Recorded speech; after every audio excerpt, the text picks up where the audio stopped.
I am Marcello Maranesi, I'm CEO of e-GEOS, an Italian company dealing with geospatial information.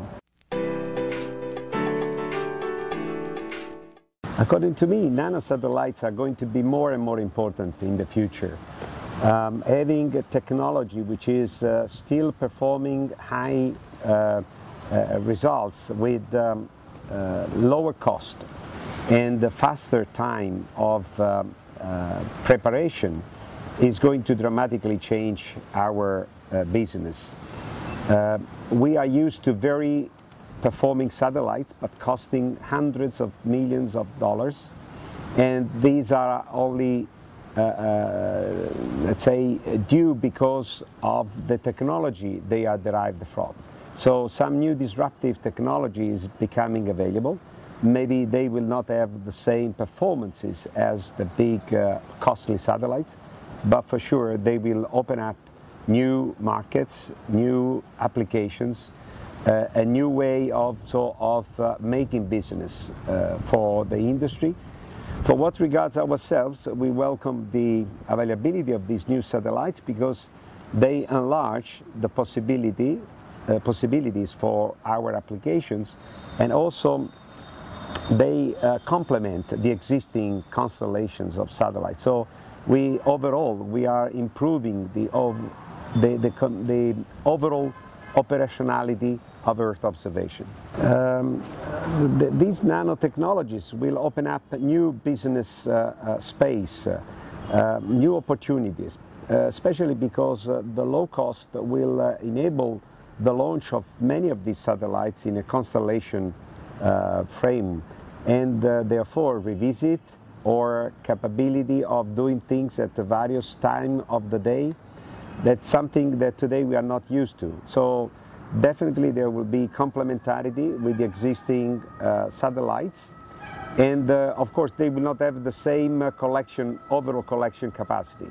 So I think that this will be a boost for new business in new business sectors, and in terms of applications they will just contribute in making applications more operational.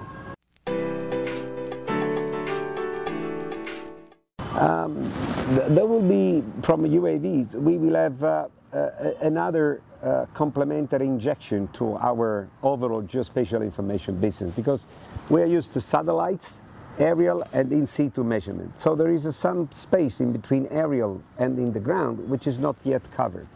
UAV are covering this, enabling sensing of the ground or infrastructures very close to the target, but also when this is not easily reachable by people. So I'm talking about power lines or volcanoes or top of buildings, and all these type of new measurements that are being made available by UAVs. So UAV will contribute to geospatial information business by providing a new set of data.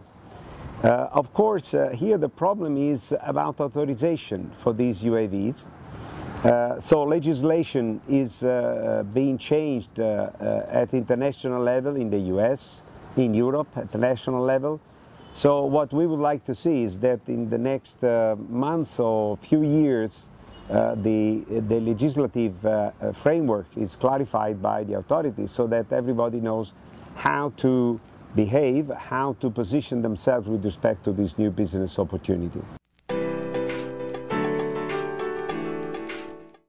Video as a format is again another innovation in our business, both from some micro or nano satellite and also as from the space station. We have not yet fully evaluated this new product.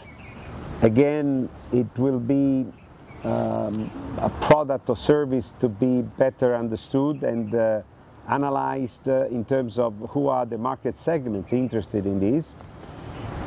For sure, we have to escape from the belief that satellites or space station can look everywhere at any time of the day. So it's not like in the movies, so we need to be realistic and know that these services are feasible, but still for a limited period of time.